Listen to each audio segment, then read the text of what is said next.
Morning, জয় জগন্নাথ বন্ধুরা। আজ Sunday এখন বাজে কটা দেখো, ওই কটা 10:30 একটু বেশি, 10:35। আমি এখন থেকে ভিডিওটা স্টার্ট করছি বন্ধুরা। আর সানডেটা কিভাবে কি কাটাই না কাটাই অবশ্যই তোমাদের সাথে শেয়ার করব, তোমরা দেখতে থাকো। আর আপাতত কি করছি সেটা দেখাই। আমি এখানে করেছি ইপি, যে চাউমিনের মতো করেছি সব কিছু, গাজর, বিনস, ক্যাপসিকাম, পেঁয়াজ, কড়াইশুঁটি, বাঁধাকপি সব দিয়ে বানিয়েছি, অন্ডা সব দিয়ে।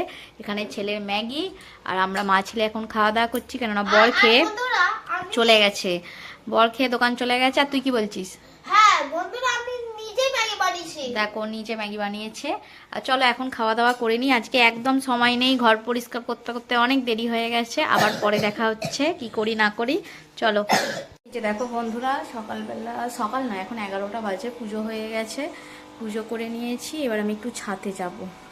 ছাদে জামা কাপড় কটাই স্নান করেছি, সেগুলো মিলে দিয়ে আসি, এসে আবার রান্না বান্নার জোগাড় যন্ত্র হবে। আজকে ঠান্ডাটা একটু কম আছে তার মধ্যে, আর একটু না বেশ ভালোই ঠান্ডা কম আছে। আর রোদ্দুর তো বেশ ভালোই বেরোচ্ছে। আর এখানে তুলসীতলা আছে, রবিবার জল দেওয়া হয়নি, কিন্তু ধূপ আর ফুল দিয়ে দিয়েছি। চলো। 12টা বাজে বন্ধুরা, বর নিয়ে এসেছে মাটন, হবে মাটন, জানি না কখন রান্না হবে। আর দই টই আছে, একটু মাখিয়ে রেখে দিয়ে সবজিটা কাটবো। ওই দিয়ে মাখিয়ে রেখে দিই, রাখতে রাখতে প্রেশার কুকারে না সিদ্ধ করে আমাকে খেতে ঠিক ভালো লাগে না, করি মাঝে মাঝে, সব রকমই হয়। এটা চর্বিটা থাক, এতে দই টই মাখিয়ে নিই।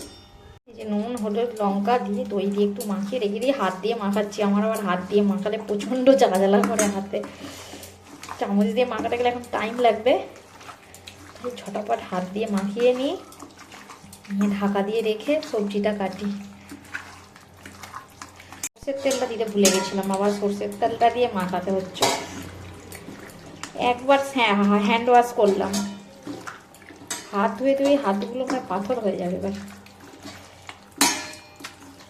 আর গ্যাসের টেবিলটা ছোট হওয়ার এত অসুবিধা হয় না মাঝে মাঝে। এই যে দেখো, পেঁয়াজ, টমেটো, ধনেপাতা, আলু এগুলো সব কেটে নিয়েছি। আবার বরের জন্য করছি সিম ভাজা। এখনো ভাত বসাইনি, তার আগে ছেলের জল গরম বসাই। 12টা বেজে গেছে, ছেলেকে আবার একটু সাবান শ্যাম্পু করাবো, তাই জলটা গরম বসাই। এই যে মাংসটা কষা বসিয়ে দিয়ে ওকে স্নান করাতে চলে যাবো। ভাত হতে বেশিক্ষণ লাগবে না, আর ওইখানে মাংসটা আগে মেন হতে সময় লাগবে, ওইটা বসিয়ে ছেলেকে স্নান করাবো। এই যে আলুগুলো সব ভেজে নিচ্ছি, আর মাংসতে আলুগুলো একটু বেশি আমাদের দেখতে পাচ্ছ আছে, কারণ না 3 জনেরই দুটো দুটো করে, সকালবেলার আর রাত্রিবেলার। আর আমার মটনটা হলে তবু আমি রাত্রিরে খাই, ভালোই লাগে খেতে, ভাত টাত দিয়ে খেতে। তাছাড়া আমি অন্য কিছু দিয়ে খেতে খাই না। আর হচ্ছে চিকেন হলে তো টোটালি খাই না, আর ওই জন্য ভাত দিয়ে খেতে বা ওই সব দিয়ে খেতে ভালো লাগে। আর এখানে দেখো গোটা গরম মশলা, শুকনো লঙ্কা, তেজপাতা সব ফোড়ন টোড়ন দিয়ে একটু ঘি দিয়েছিলাম। মটনেতে একটু ঘি দিলে বেশ ভালো, আরও টেস্ট আসে। তারপরে যেমন যা রেগুলার মশলা দিয়ে সব কিছু দিয়ে, আদা রসুন সব দিয়ে মশলাটা কষিয়ে নিয়ে আর মাংসটা দিয়ে দিলাম। আর আজকে মাংসটা এতটাই সুন্দর ছিল, এত তাড়াতাড়ি সিদ্ধ হয়ে গেছে, পুরো 1.5 ঘন্টার এরকম লেগেছে, 1.5 ঘন্টার একটু হয়তো বেশি, 40 মিনিট, 1 ঘন্টা 40 মিনিট। আর এইদিকে দেখছি ছেলেকে বললাম তুই ড্রয়িংটা করতে বস, ওই যে টিউশন আছে, ড্রয়িং আছে, সেই জন্যে যাবে। আর সানডেতে থাকে বিকালবেলা, আগে সকালে পড়াতো ড্রয়িং ম্যাডাম, এখন আমার ড্রয়িং ম্যাডাম বিকালে করে দিয়েছে। আর যেগুলো আমার ছেলে এঁকেছে সেগুলো দেখাচ্ছে। আমার ছেলে একদমই ভালো আঁকতে পারে না, একদমই না, ওর কোনো ইন্টারেস্ট নেই আঁকায়, জোর জবরদস্তি এইগুলো। যদি ইন্টারেস্ট থাকতো আরও ভালো হতো, মানে ইন্টারেস্ট না থেকেও মোটামুটি যতটা করে অনেকটাই করতে পারে, কিন্তু ইন্টারেস্ট থাকলে আর একটু ভালো হতো।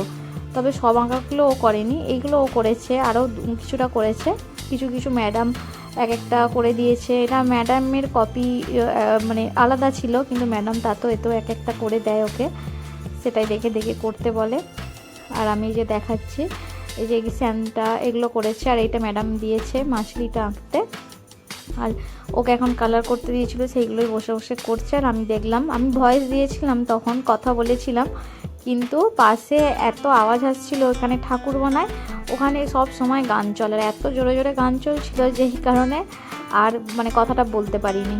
আর এই যে দেখো মাংসটা কষা হচ্ছে, আর কি সুন্দর বেশ মানে গন্ধ আসছিল, বা কালারটাও সুন্দর আসছিল। ধোঁয়া ধোঁয়া হয়ে যাচ্ছে বলে তোমাদের দেখাতে পারলাম না ভালোভাবে, এখনও অবশ্য মাংস কষা হয়নি, দেখে তো বুঝতেই পারছো। আলুগুলো দিয়ে দিচ্ছি। আর মাংসটা যত কষছি না, এই চর্বিটা দিয়ে দেওয়ার কারণে মাংসটা পুরো ঘন হয়ে যাচ্ছিলো, মানে চর্বিটা একটু বেশি বেশি মানে হয়ে গেছিলো, কিন্তু কম চর্বি দিয়েছিলো, তারপরেও এরকম হয়ে গিয়েছিলো। এই যে দেখো আজকের মেনু আমাদের এটাই, স্যালাড, মাংস থাকলে মানে স্যালাড। আর সন্ধ্যেবেলা একটু বেরিয়ে পড়েছিলাম, কোথাও নয়, একটু রিলায়েন্সে যাব বলে একটুখানি ওই ছোটোখাটো কিছু জিনিস কেনার ছিল। ওখানে তো ভিডিও করা অ্যালাউ নেই, সেই কারণে ভিডিও করিনি। ওখান থেকে কেনাকাটি করে নিয়ে চলে এলাম। আর এদিকে যাচ্ছি একটুখানি, এদিকে কোথায় হয় দোকানগুলো ভেঙেছে সেইটা দেখার জন্য। আর আমার ছেলের পাশ থেকে আওয়াজ আসছে, তোমরা কিছু খারাপ ভেবো না। আর এদিকে অনেক দোকান ছিল, সেই দোকানগুলো ভেঙে দিয়েছিল, সেইগুলো একটু দেখতে যাচ্ছিলাম। তারপরে এখানে এই যে ওভারব্রিজের নিচে এখানে ফার্স্টে ভাবলাম একটু ওখানে কিছু কেনাকাটি করব।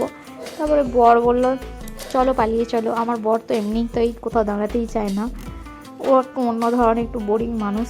ও না ঘুরতে পছন্দ করে, না কিছু, না বাইরে বেরোতে পছন্দ করে। শুধু আমরা মা ছেলে জোর জবরদস্তি করি বলে বাধ্যতামূলক আমাদেরকে নিয়ে আসে, তাছাড়া কিছুই নয়। আর এখান থেকে দেখো ওখানগুলো দেখা দেখি করে একটু যাতায়াত যাচ্ছি বাড়ির দিকে। আর বেশ একটু মাঝে মাঝে বেরোতে তো ভালো লাগে বলো, সবার সব সময় কি ওই একঘেয়ে জীবন, রান্না বাসন মাজা ঘর পোছা করতে সব সময় কারোর কি ভালো লাগে? আমাদেরও তো বাইরে বেরোতে ইচ্ছা করে, বাইরের পরিবেশটা একটু দেখতে ইচ্ছা করে, তাই না বলো? সেই কারণে বরকে বলি, অনেক রিকোয়েস্টের পর বর নিয়ে যায়, অনেক মানে অনেক। আর এই যে টুকিটাকি শুধু দরকারের কিছু জিনিসই নিয়ে এসেছি, এমন কিছু আলাদা জিনিস নিয়ে আসিনি। এই যে সসগুলো, বরের একটা গ্রিন টি, আর এই যে সবই সস, এই সবই ছিল। আর একটু হারপিক, একটু বাসন মাজার ভিম জেল, এই সব, আর কিছুই নয়। আর বন্ধুরা এইগুলোই কিনেছি, আর কিছু কিনিনি, তাই জন্য আর কিছু দেখাতে পারলাম না। এই সবই কিনে নিয়ে চলে এলাম। চলো আজকের মতো টাটা। আর রুমাল রুটি নিয়ে এসেছিলাম। Bye bye.